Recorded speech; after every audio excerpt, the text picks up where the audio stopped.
आपने निष्कर्ष भी निकाल दिया। अब आज का जो शोध करता है या आज की जो प्रविधि है, इस तथ्य को मानने के लिए तैयार नहीं। इस तथ्य को अब स्वीकृति नहीं मिल पा रही है कि आपने जो संक्रियात्मक परिभाषा अंतर्द्वंद्व की दी वो परिपूर्ण ही होगी। उस द्वंद्व की परिभाषा हम दूसरे तरीके से भी दे सकते हैं, इसलिए मैंने फ्लेक्सिबिलिटी की बात की थी कि आप फ्लेक्सिबिलिटी पर बिल्कुल बने रहिए कि ये फ्लेक्सिबल हो सकता है। प्रसाद जी के बारे में आप जानते हैं, प्रसाद जी की कहानियों को क्या कहा जाता था? प्रसादांत कहा जाता था। वो न कॉमेडी है, न वो ट्रेजेडी है, न सुखांत था, न दुखांत है। उनकी कहानियों को प्रसादांत कहा जाता था। क्यों कहा जाता था? विवेचक और विश्लेषक ये कहते थे कि चूंकि अपने प्रेम को वो खुद न पा सके, इसलिए अपने कहानियों में किसी पात्र को वो प्रेम को पाने नहीं देते। ये उनकी गड़बड़ी, ये उनकी साइकोलॉजिकल गड़बड़ी। तो वो जो आप संक्रिया भी तय कर देते थे कि ये अंतर्द्वंद तो है, अंतर्द्वंद की परिभाषा यही है। अब जैसे चंपा एक कैरेक्टर, आकाशदीप कहानी है प्रसाद जी की, आप जानते होंगे, आपने पढ़ा होगा। चंपा एक कैरेक्टर, चंपा बुद्धगुप्त से प्रेम करती है। बुद्धगुप्त समुद्री डाकू है और बाद में चंपा को पता लगता है कि ये तो हमारे बाप का हत्यारा है। तो वो जो उसके बाप का हत्यारा है और उसका प्रेमी भी है, तो एक डायलेक्ट तो बना ना, एक तनाव तो बन गया। इसे सरफेस टेंशन कहते हैं, हिंदी में से मेंटल टेंशन कहते हैं। एक तनाव बन गया कि हमारा प्रेमी भी है और हमारे बाप का हत्यारा भी है। अंत में उस द्वीप पर जब पहुंचती है तो चंपा मना कर देती है, नहीं मैं जाऊंगी अपने यहां। यानी प्रेम पर जो विरासत है संबंधों की, वो भारी पड़ गई। तो कुछ चीजें जो आप तय करके निष्कर्ष निकाल देते हैं, आज की जो प्रविधि है वो उसे मानने के लिए तैयार नहीं होती। कार्य कारण संबंध आप विकसित कर देते हैं कि यदि बादल है तो पानी बरसेगा। इसी पर पूरा जो हमारा परंपरागत शोध है वो निर्धारित, कार्य कारण संबंधों पर। आपने एक समीकरण बना दिया, बादल है तो पानी बरसेगा, यदि आदमी ये पागल है तो चिल्लाएगा, कुंठित है तो आक्रामक हो जाएगा। ये कार्य कारण संबंध। हालांकि दर्शन तो कुछ और ही कहता है। दर्शन तो कहता है कि जो कार्य है वो कारण में ही छिपा होता है। दर्शन तो ये भी बताता है। तो आज इस चीज को मानने के लिए जो आज की प्रविधि है वो तैयार नहीं है, क्योंकि जो ज्ञान की सीमा है वो बताई जाती है कि हमारे अनुभवों की सीमा है। जो हमारा इंद्रिय जन्य अनुभव है वही हमारी ज्ञान की सीमा है, उससे ज्यादा हम नहीं सोच सकते। जो हमारा इंद्रिय जन्य ज्ञान है उससे ज्यादा हम नहीं सोच पाएंगे, और इसके आगे जो है उससे हमारा कोई मतलब नहीं, ये हम मान के चलते। ये परंपरागत शोध की अवधारणा थी, लेकिन जो मानवीय अनुभव है, जो ह्यूमन एक्सपीरियंस है, वो इससे अलग है। जैसे एक उदाहरण बताऊं, रामधारी सिंह दिनकर पर आप शोध कर रहे हैं,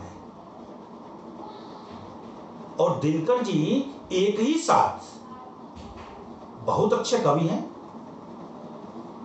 राष्ट्र कवि हैं। एक तो कवि है जिसमें सारी भावनाएं आती हैं, दूसरी बात वो राष्ट्र कवि हैं, तीसरी बात कि वो राज्यसभा मेंबर होने के नाते, राज्यसभा का मेंबर होने के नाते वो राजनीतिज्ञ हैं, चौथी बात कि संस्कृत के 4 अध्याय उन्होंने लिखा, तो इतिहासकार और दार्शनिक से भी वो संबद्ध हो जाते हैं। उर्वशी प्रेम की गाथा है तो परशुराम की प्रतीक्षा दूसरे वर्ग में चली जाती है। जब खासतौर पर भारत में जब ह्यूमन साइंस आई, ह्यूमन साइंस का मतलब आप समझते हैं ना, ये जो चिकित्सा पद्धति है वगैरह, ये सब ह्यूमन साइंस में आती है। अब जैसे कि एक दांत का डॉक्टर है, तो दांत के डॉक्टर के पास आप कान दिखाने नहीं जाएंगे ना, जो आप कहेंगे कि हमारे कान में दर्द है तो तुरंत आपको रेफर कर देगा कि कान वाले के पास जाइए, है ना।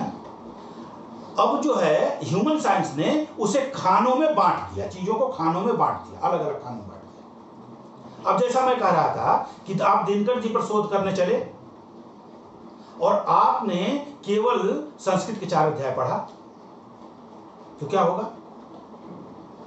उनके तमाम डायमेंशन छूट जाएंगे। इसलिए ये जो प्रविधि थी, फैक्ट्स और उसके बल पर जो निष्कर्ष पाने वाली जो प्रविधि थी, अब इसमें बड़ा अंतर आ गया है। अब ये इसको लोग स्वीकार करने के लिए तैयार नहीं है। हालांकि जो ह्यूमन साइंस थे उसका फायदा ये हुआ कि आप थोड़ा सा जान गए, परशुराम की प्रतीक्षा आपने पढ़ लिया, थोड़ा सा आप जान गए दिनकर के बारे में। और थोड़ा जानना बड़ा खतरनाक होता है। थोड़ा जान के आपने कहा कि हम तो दिनकर को पूरा जानते हैं, हमने तो दिनकर को पूरा पढ़ा है। ये दिक्कत है।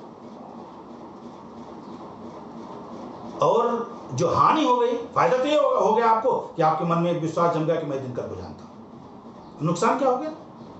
नुकसान ये हो गया कि आपका समूचे ज्ञान से कोई परिचय ही नहीं हो सका। तो ह्यूमन साइंस ने दोनों ही चीजें कर दी, फायदा कर दिया, नुकसान भी कर दिया। नुकसान बड़ी मात्रा में कर दिया। फायदा ये पहुंचा कि आपके विश्वास को एक विटामिन मिल गई। जो आपका विश्वास था उसको एक हल्की सी विटामिन मिल गई। एक चीज और बड़ी महत्वपूर्ण चीज छूट रही है, मैं उसकी चर्चा पहले कर दूं। जब हिंदी में शोध शुरू हुआ था, मैंने रामचंद्र शुक्ल का तो नाम इतिहास के संदर्भ में लिया, तो आपको याद है ना फोर्ट विलियम कॉलेज का, आपको रॉयल एशियाटिक सोसाइटी तो याद है ना, fort William college, royal Asiatic society. जो लोग इसमें काम करते थे वो कौन लोग थे? जो लोग शोध में प्रवृत्त थे, उन्होंने टूल तो बनाया होगा दूसरों को, लेकिन सिद्धांत तो उन्हीं का होता था ना। कैसे पृथ्वीराज रासो को देख करके कर्नल टाड ने यह मान लिया कि राजस्थान के शत्रुओं का इतिहास है और बिल्कुल स्थिर कर दिया, पहले से ही सिद्धांत स्थिर कर लिया और उसको छपवाने लग गया। जब डॉक्टर वूलर कश्मीर गए तो वहां जयानक नाम के कवि की पृथ्वीराज विजय उनको मिल गई, तो वहीं से उसने टेलीफोन कर दिया, ये तो बड़ा गड़बड़ है, ये क्षत्रियों का इतिहास नहीं है। और उसका प्रकाशन रुक गया। और एक बार उसका प्रकाशन रुका और फिर तो इतना उसका मंथन हुआ, इतना झाग पैदा हुआ, इतना झाग पैदा हुआ कि आज भी पृथ्वीराज रासो का सत्य क्या है, उस सत्य से हम अछूते रह गए। इतना झाग पैदा हो गया। तो जो पहले के जो शोधकर्ता थे वो सब के सब किसी न किसी उपनिवेश से संबंधित थे। और बड़ा फर्क पड़ता है इससे कि कौन किस उपनिवेश से संबंधित था। जैसे जिन लोगों ने ब्रिटिश कॉलोनी में निवास किया था भारत में, ब्रिटिश कॉलोनी में जो ब्रिटेन के उपनिवेश थे, जैसे कि दक्षिण भारत में डच उपनिवेश थे, श्रीरामपुर दूसरा उपनिवेश था बंगाल में ही जो श्रीरामपुर है वो ब्रिटिश कॉलोनी नहीं था, वो फ्रेंच कॉलोनी या डच कॉलोनी थी। श्रीरामपुर में रहने वाले शोधार्थियों ने, अंग्रेज शोधार्थियों ने जो कार्य किया उसकी निष्पत्तियां दूसरे किस्म की हैं, और ब्रिटिश कॉलोनाइजर ने जो काम किया उनकी निष्पत्तियां बिल्कुल दूसरे किस्म की हैं।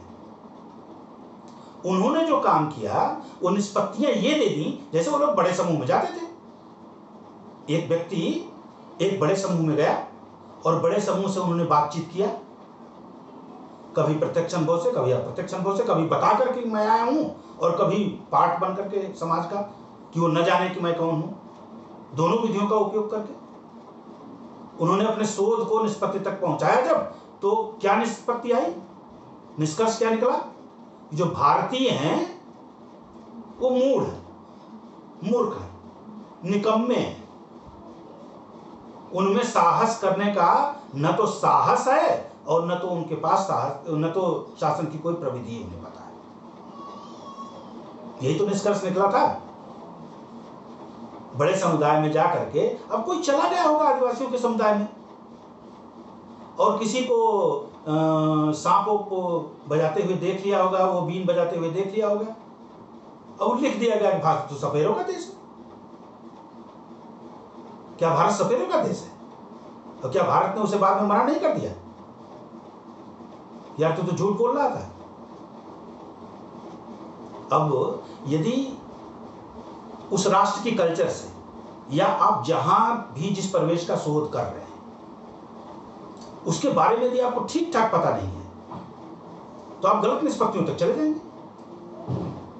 जैसे बिहार में एक अंग्रेज आया और उसने सतुआ खाते हुए और मूली काटते हुए किसी किसान को उसने देखा, पानी में सतुआ सान करके गोला उसने बना लिया था और एक काट सतुए की खाता था और दूसरी काट मूली की खाता था।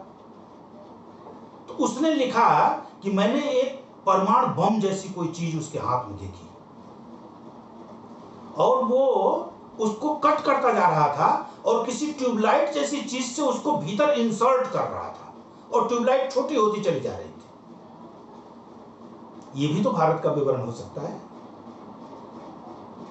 ये भारत का विवरण हो सकता है ना, जिसने कि न तो सतुआ के बारे में उसको जानकारी है, न तो मूली के बारे में उसको जानकारी है, न तो वहां के खाद्य पदार्थों के बारे में उसकी जानकारी है। तो इस तरह की चीजें भी हो जाती हैं। तो जरूरत है इस बात को जानने की, शोध प्रवृत्ति को जानने के पहले, कि कौन शोध कर रहा है, शोध कौन कर रहा है। अच्छा, आपको यह नहीं लगता कि एक दलित शोधार्थी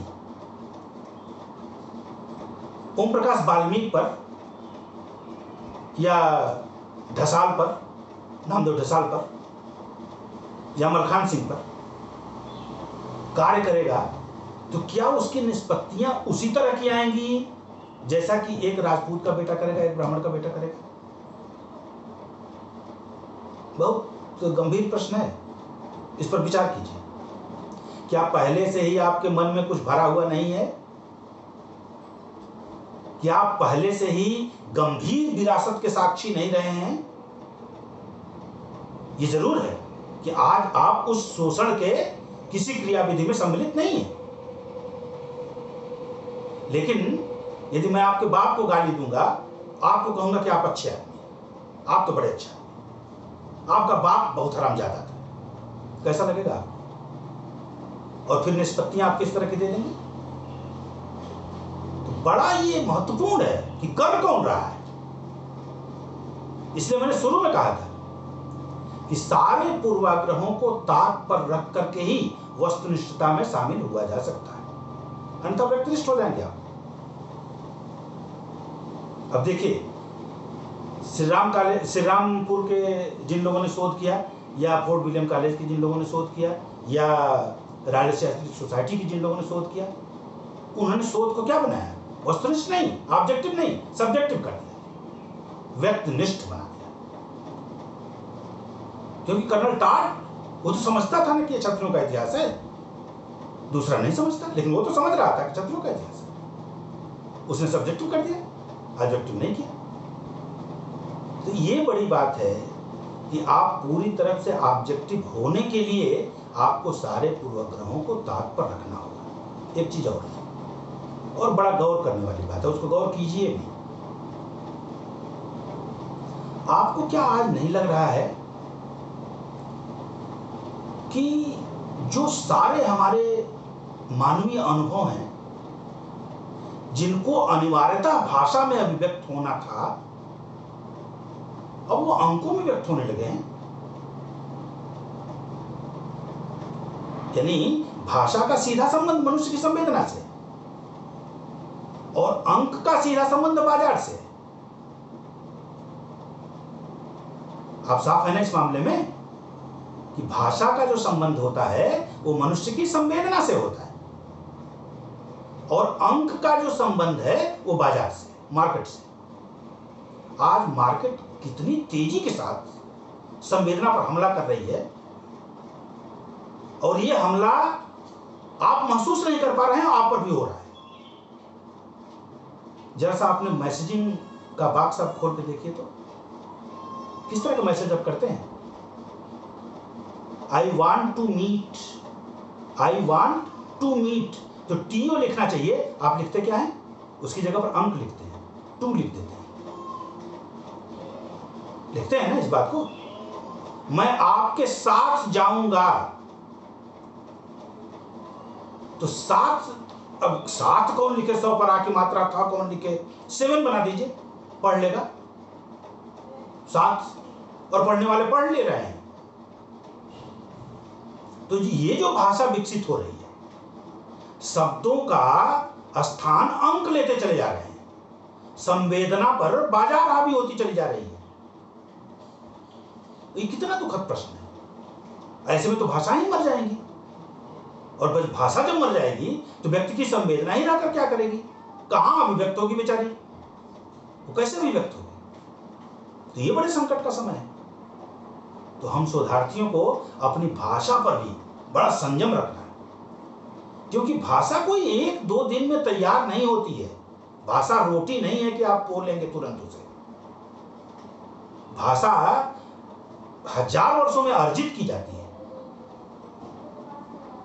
मैं अपना अनुभव बताऊं, मैं काशी हिंदू विश्वविद्यालय में पढ़ रहा था। शिवप्रसाद सिंह जी हम लोग के हेड हुआ करते। मैं अपनी पीएचडी की थीसिस लेके उनके पास गया, पूरी तैयार थी, और मैं अपने को क्या कहूं कि मुझे आज भी लगता यह है कि विकास में तालव्य श होना चाहिए। यदि तालव्य श नहीं है, विकास में फुफकार यदि नहीं निकल रही है शकार की, तो डेवलपमेंट कैसे होगा, हमको आज भी लगता है।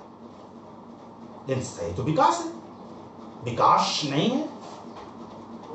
और वो आदत पड़ी हुई थी हमारी, हमने वहां भी विकास लिखा था, तालव्य श लिख दिया था। देखते हुए ही उन्होंने थीसिस को उठाया और ऐसा फेंका कि कॉरिडोर में 10 लट्ठा सरकती हुई चली गई हमारी थीसिस, और मैं खड़ा होकर बिल्कुल एकदम गलदस्त्र हो गया।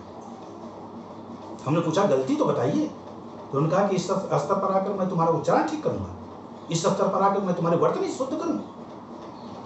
मित्रों, ये सब बड़े ध्यान देने की बात है, बातें तो बड़ी छोटी हैं, लेकिन एक शोधार्थी जब उच्चारण की गलती करेगा, एक शोधार्थी जब कुछ लिखना चाह रहा है और उसके वाक्य नहीं बन पा रहे हैं, या वो स्पेलिंग मिस्टेक कर रहा है, वर्तनी की गलती कर रहा है, तो ये बिल्कुल अक्षम्य है। कहीं किसी भी रूप में क्षमा लायक ये कार्य ही नहीं है। आपको तुरंत इसके लिए दंडित हो जाना ही चाहिए, इसमें दो राय नहीं है।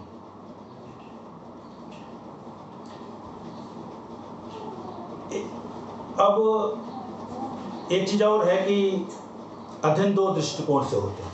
कोई भी शोध का अध्ययन होता है 2 दृष्टिकोण से होता है। एक तो बाह्य दृष्टिकोण से होता है और दूसरा आंतरिक दृष्टिकोण से होता है। अब जैसे कि किसी व्यक्ति को कोड़े लग रहे हैं, आप बाहर से गिन रहे हैं कि 40 कोड़ा खाया है ना, वो करा रहा है, ये कैसी दृष्टि हुई, ये बाह्य दृष्टि हुई, एक प्रेक्षक की दृष्टि हुई। अनुभवकर्ता की जो दृष्टि है वो दूसरे किस्म की है।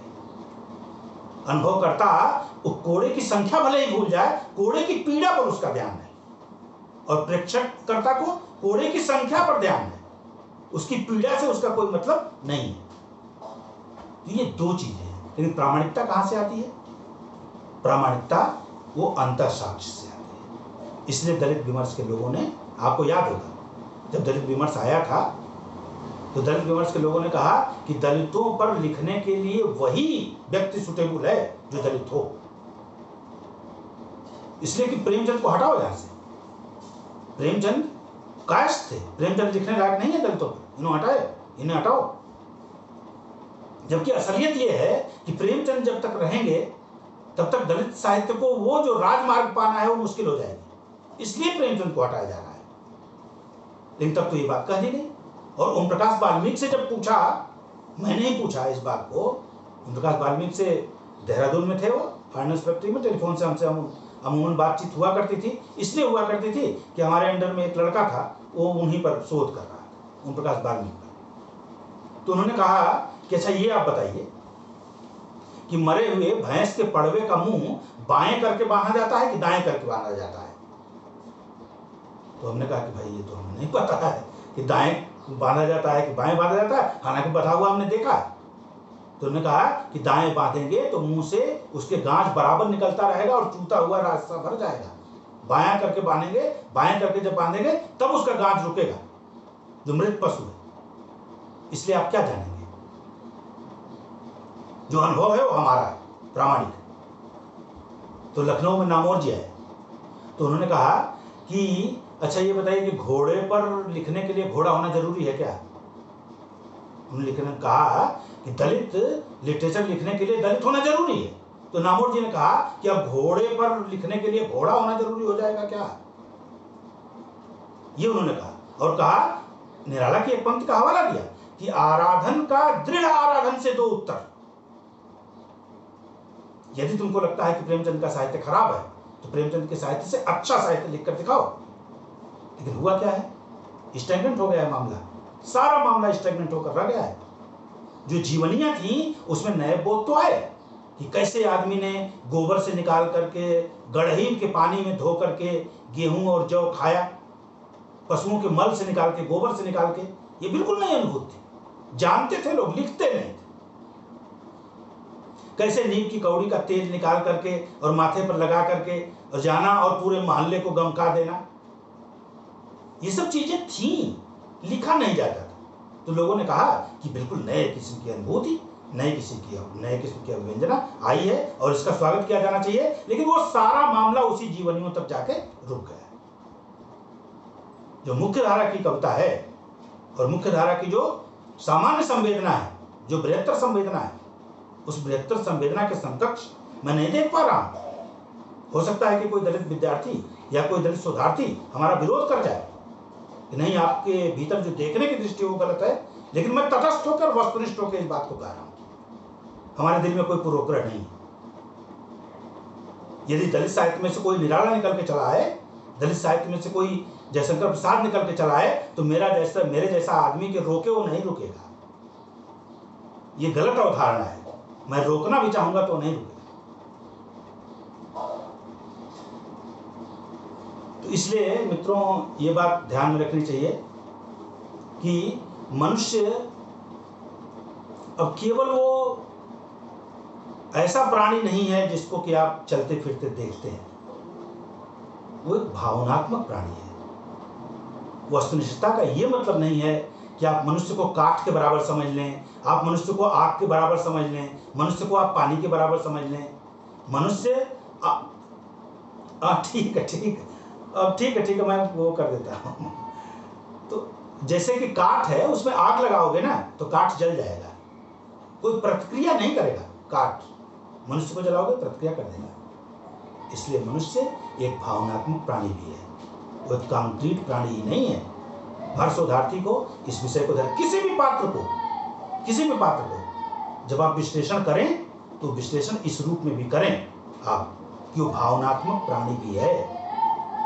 वो केवल मनुष्य ही नहीं है। उसका उठना, उसका बैठना, उसका बात करना। जैसे कोई व्यक्ति आपसे कहे कि आप बड़े विद्वान हैं, तो अब इसको कई तरह से सोच सकता है ना। कोई कहने का ढंग आपका क्या है? आप सोच सकते हैं कि आओ बड़े विद्वान हो तो आओ बाहर निकलो, बताते हैं तुमको, है ना। और यदि वो स्वीकारता में कहता है कि नहीं आप तो बड़े विद्वान हैं, तब तो अच्छा लगता है भाई हमको। लेकिन वो तो कई तरीके से कह सकता है। परिस्थिति क्या है? तो जब आप किसी पात्र को विश्लेषित करने के लिए जाएं तो परिस्थिति को देखें। जो घटनाएं जो घट रही हैं उसकी त्वरा क्या है उसको देखिए, और फिर इतिहास में वैसी घटना घटने का साक्ष्य ढूंढिए। थोड़ा मेहनत तो होगी। देखिए, मैं बताऊं कि प्रोफेसर सुखदेव सिंह जी हमारे गाइड थे काशी हिंदू विश्वविद्यालय के, और जो मैं लिख के ले जाता था, 50 पेज लिख के ले जाता था और काट के फेंक देते थे। आओ बैठो, और क्या हाल है, तुम्हारे पिताजी कैसे हैं, तुम्हारी माताजी कैसी हैं, और आओ, और कुछ लाया होगा दिखाने के लिए, कुछ लाया होगा दिखाओ जरा। और कलम उठाया और ऐसे बिना देखे, चश्मा लगाया नहीं कि 50 पेज काट के रख दिया। क्या स्थिति बनती होगी? हम लोग की। फिर 7 दिन 8 दिन बाद और पढ़ के गए, कुछ बता दिया उन्होंने कि ये भी पढ़ लो, ये भी पढ़ लो, वो पढ़ के गया, फिर काट के उसी तरह फेंक दिया उन्होंने। तीसरी बार तो थोड़ा सा कुछ अपने से लिखा उसमें।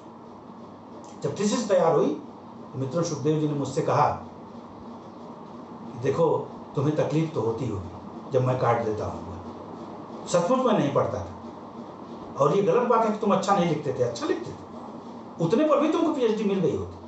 लेकिन 3 बार इसलिए मैंने काटा कि 3 बार जब मैं इसको काट दूंगा तो 3 बार तुम लिखोगे और 3 बार तुम किताबों को पढ़ोगे, तो 6 बार पढ़ने के बाद वो चीज तुम्हारी हो जाएगी, वो चीज दूसरे की नहीं रह जाएगी, वो चीज फिर तुम्हारी हो जाएगी। और तुम्हारी थीसिस में से कोई पूछेगा कि ये वाक्य आपने कहाँ लिखा है, तो तुम पेज बता दोगे कि इस पेज पर लिखा है। और जब मुख्य स्रोत पूछा जाएगा कि किस प्राथमिक स्रोत से लिखे हो, किस सेकेंडरी सोर्स से तुम लिखे हो, तो उसको बताते हुए तुम्हें देर नहीं लगेगी। इसलिए परिश्रम के सिवा और दूसरा कोई रास्ता भी नहीं है। तो ये परोपकार का कार्य है मित्रों जो आप कर रहे हो, ये लोक मंगल का काम है। करने से बड़ी संतोष मिल जाएगी आपको, बशर्ते परिश्रम तो करना पड़ेगा, क्योंकि बिना परिश्रम के संतोष कहाँ मिलता है आदमी को। कुछ भी अचानक आकाश से कुछ गिर जाए उससे व्यक्ति को संतोष नहीं होना है, उससे तृप्त नहीं होना है, बल्कि उसकी और भी और बढ़ जाएगी। अंतिम बात, कबीर को मैं मानता हूं कि बहुत अच्छा शोध करता था, पढ़ा लिखा तो नहीं था। अब देखो एक पढ़े लिखे व्यक्ति के पास होती क्या है जिसमें वो शोध में जाता है, क्यूरियोसिटी, जिज्ञासा। कुछ ऐसी बात फंस गई कि जो जानने की उमंग पैदा हो गई और बेचैन कर दिया, मत दिया। तड़फे बिन बालम मोर जिया, दिन नहीं चैन रात नहीं ने दिया, तड़फ तड़फ के भोर किया। इतनी बेचैनी, जैसे एक बेचैनी उसकी थी। एक प्रश्न उसके पास था, कबीर के पास। प्रश्न क्या था? संतो धागा टूटा गगन बिनस गया, सबद जो कहां समाही। ये जो सांसों का धागा है ये टूट गया तो सबद जो कहां समाही, ये जो आवाज आती रहती है ये कहां चली गई। इला पिंगला सुषुमन नाही, ये गुण कहां समाई।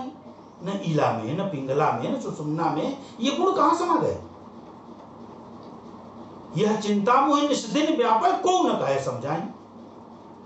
ये चिंता, दिन रात मैं इसी चिंता में रहता हूं, कोई हमें समझाता नहीं। तो अब समझने के लिए तो सदगुरु की शोध करनी पड़ेगी ना। तब हो गया, मिले होंगे रामानंद वगैरह, वो झीनी झीनी चदरिया को हटाया होगा, कोहिनूर और पत्थर का अंतर बताया होगा। अंततः जब उसे निष्पत्ति मिल जाती है तो देखो कितना खुश है, कितना खुश है वो। क्या कहता है कि दुल्हनी गाँव मंगल चार, हमारे घर आए और राजा राम बनता है। तो वो जो जिज्ञासा है, प्रयत्न है और समाधान, 3 ही तो चीज है शोध की, बाकी बीच में लफाजी है ना। इन 3 चीजों को इतने अच्छे ढंग से आत्मसात कीजिए और संकल्पबद्ध होकर कार्य में लगिए। मैं जानता हूं आपको निश्चित सफलता मिलेगी। आपने हमारी थोड़ी सी बातचीत को मैं देख रहा हूं तन्मय होकर आप सुन रहे थे, तो फिर से एक बार आप सबका आभार ज्ञापित कर दूं। और चूंकि अनीता ने पहले ही हमको एक अल्टीमेटम दे दिया है, तो इसी के साथ मैं पुनः आपको नमस्कार करता हूँ, अपनी वाणी को